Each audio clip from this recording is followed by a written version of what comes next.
দর্শক, সারা দেশে নানা আয়োজনে বিএনপি প্রতিষ্ঠাতা সাবেক রাষ্ট্রপতি জিয়াউর রহমানের জন্মবার্ষিকী উদযাপিত হয়েছে। প্রতিনিধিদের পাঠানো তথ্যচিত্রে দেখুন ডেস্ক রিপোর্ট।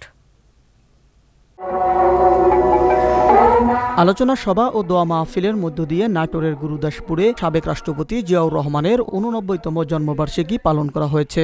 রোববার সকালে ধারাবাড়িশায় ইউনিয়ন বিএনপির কার্যালয়ে এই জন্মবার্ষিকী পালন করা হয়। সিরাজগঞ্জে চৌহালিতে নানা আয়োজনের মধ্য দিয়ে সাবেক রাষ্ট্রপতি জিয়াউর রহমানের ৮৯তম জন্মবার্ষিকী পালিত হয়েছে। এ উপলক্ষে রোববার সকালে উপজেলা বিএনপি দলীয় কার্যালয়ে আলোচনা সভা অনুষ্ঠিত হয়। সাবেক রাষ্ট্রপতি জিয়াউর রহমানের ৮৯তম জন্মবার্ষিকী উপলক্ষে গাইবান্ধা জেলা বিএনপির উদ্যোগে বিভিন্ন কর্মসূচি পালন করা হয়েছে। রোববার সকালে দলীয় কার্যালয়ে আলোচনা সভা ও দোয়া মাহফিল অনুষ্ঠিত হয়।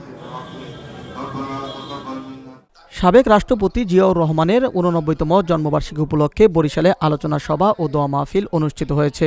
এ উপলক্ষে রোববার বেলা 12:30টায় বরিশাল জেলা বিএনপির উদ্যোগে আলোচনা সভা ও দোয়া মাহফিল অনুষ্ঠিত হয়। সাবেক রাষ্ট্রপতি জিয়াউর রহমানের ৮৯তম জন্মবার্ষিকী উপলক্ষে নেত্রকোনা জেলা বিএনপির আয়োজনে আলোচনা সভা ও দোয়া মাহফিল অনুষ্ঠিত হয়েছে।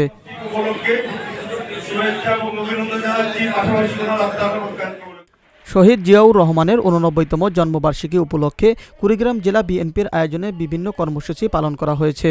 সকালে স্থানীয় কমিউনিটি সেন্টারে আলোচনা সভা ও দোয়া মাহফিল অনুষ্ঠিত হয়। Abu Naim Shah, channel S news desk.